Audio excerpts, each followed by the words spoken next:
Dans le contexte de l'absence de réponse de Washington à la proposition de Moscou de respecter pendant 1 an de plus le traité de désarmement nucléaire New START, ces derniers jours ont été marqués par des événements et des déclarations dramatiques dans le domaine de la sécurité, notamment de la part des détenteurs d'armes nucléaires. Le président russe Vladimir Poutine a annoncé le succès des essais de 2 prototypes innovants, le drone sous-marin Poséidon et le missile porteur Bourevestnik.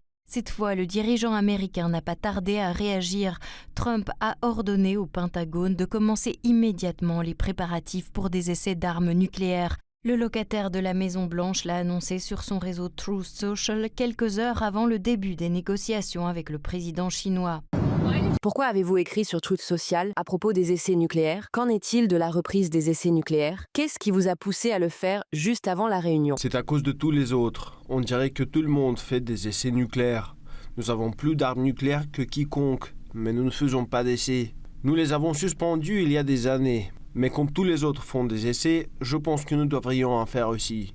En réponse aux déclarations de Donald Trump, le Kremlin a souligné que la Russie respectait le moratoire et que les essais menés avec le missile Bourevestnik et le véhicule sous-marin Poséidon ne pouvaient en aucun cas être interprétés comme des essais nucléaires puisqu'ils concernaient des essais de leurs engins et non d'explosions nucléaires en soi. Le porte-parole du président russe Dmitri Peskov a également regretté l'absence de réponse de Washington à la proposition russe visant à prolonger automatiquement le traité New START. Moscou n'a pas tardé à réitérer son récent avertissement. Si des essais nucléaires sont effectivement menés, la Russie ripostera en menant les siens.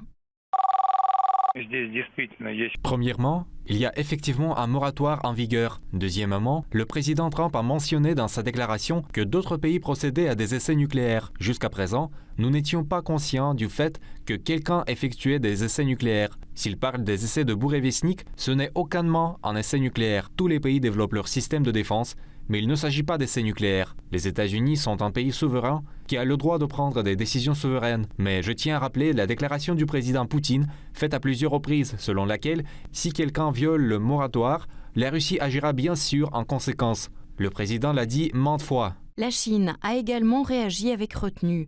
Pékin, tout comme Moscou, ne souhaite pas une escalade et exprime son espoir que les États-Unis adhèrent au traité d'interdiction complète des essais nucléaires.